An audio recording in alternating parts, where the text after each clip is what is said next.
Hello, ഞാൻ കുറച്ച് ദിവസം മുന്നേ മാമ്പഴപ്പുളിശ്ശേരി ഉണ്ടാക്കിയിട്ടുണ്ടായിരുന്നു. അതിൻ്റെ വീഡിയോ ആണ്. ചേച്ചി വന്നപ്പോൾ കുറച്ച് മാങ്ങ കൊണ്ടുവന്നിട്ടുണ്ടായിരുന്നു. അപ്പോൾ ഏതായാലും എല്ലാവർക്കും ഇഷ്ടമാണ് മാമ്പഴപ്പുളിശ്ശേരി. അപ്പോൾ അതൊന്നും ഉണ്ടാക്കാമെന്ന് വിചാരിച്ചു. മാങ്ങയ്ക്ക് ഞാൻ കുറച്ച് മാങ്ങ കുട്ടികൾ കഴിച്ചു കേട്ടോ. ബാക്കിയുള്ളത് ഞാനിങ്ങനെ തൊലി കളഞ്ഞെടുക്കുന്നുണ്ട്. നന്നായിട്ട് പഴുത്ത മാങ്ങയായിരുന്നു കേട്ടോ, മധുരമുണ്ട്. എന്നാലും ഞാൻ കുറച്ച് ശർക്കര കൂടി ചേർത്തിട്ടാണ് ഉണ്ടാക്കുന്നത്. ഏതായാലും മുഴുവൻ മാങ്ങകൾ ഞാൻ നന്നായിട്ട് തൊലിയൊക്കെ കളഞ്ഞ് എടുക്കുന്നത്.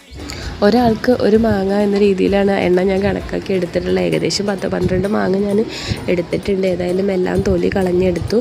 എന്നിട്ടൊരു മൺചട്ടിയിലേക്ക് ഇട്ട് കൊടുത്തിട്ടുണ്ട്. എന്നിട്ട് കുറച്ച് മാങ്ങ വേവുന്നതിന് ആവശ്യമായിട്ട് ഒരു രണ്ട് ഗ്ലാസ് ഇല്ല, 2 ഗ്ലാസ്സിന് ഒരു 1.5 ഗ്ലാസ്സൊക്കെ വെള്ളം വെച്ചിട്ടുണ്ട്.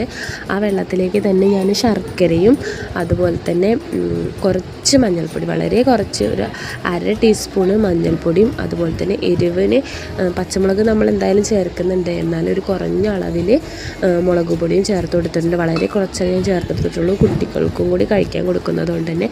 അതുപോലെ 2 അച്ച് ശർക്കരയാണ് ചേർത്ത് കൊടുത്തിട്ടുള്ളത്. മാങ്ങയ്ക്ക് മധുരം ഉണ്ട്, എന്നാലും കുറച്ചും കൂടെ മധുരം ആവശ്യമുണ്ട്. അതിന് വേണ്ടിയിട്ട് 2 അച്ച് ശർക്കര കൂടി ചേർത്ത് കൊടുക്കുന്നുണ്ട്. ഇനി ഇത് വേവുന്ന സമയം ആകുമ്പോഴേക്കിന് ഞാൻ തേങ്ങ ചിരകിയെടുക്കുകയാണ്. 1/2 മുറി തേങ്ങയാണ് എടുത്തിട്ടുള്ളത്. ഇതിലേക്ക് എന്തൊക്കെയാണ് ചേർത്തെന്നുള്ളത് ഞാൻ വീഡിയോ എടുക്കാൻ വിട്ടുപോയിട്ടുണ്ട്. അപ്പോൾ ഞാൻ ഒരു കുറച്ച് ജീരകം, അതുപോലെ തന്നെ പച്ചമുളക്, കറിവേപ്പില, കടുക് ഇത്രയും ചേർത്തിട്ടാണ് അരപ്പ് തയ്യാറാക്കിയിട്ടുള്ളത്. അത് നന്നായിട്ട് നല്ല വെണ്ണ പോലെ അരച്ചെടുത്തിട്ടുണ്ട്. എന്നിട്ട് ഈ മാങ്ങ വേവുന്നതിലേക്ക് ചേർത്ത് കൊടുത്തു. അതിനുശേഷം ലാസ്റ്റാണ് തൈര് ചേർത്ത് കൊടുത്തിട്ടുള്ളത്. തൈര് ചേർത്ത് കൊടുത്തതിന് ശേഷം പിന്നെ തിളപ്പിച്ചിട്ടില്ല. അതിന് മുന്നേ വാങ്ങി വെച്ച് വന്നിട്ട് വറുത്തിടാൻ ചെയ്യുന്നത് കടുകും ഉലുവയും വറ്റൽമുളകും കറിവേപ്പിലയും ഇട്ടിട്ടാണ് വറുത്തിട്ടിട്ടുള്ളത്.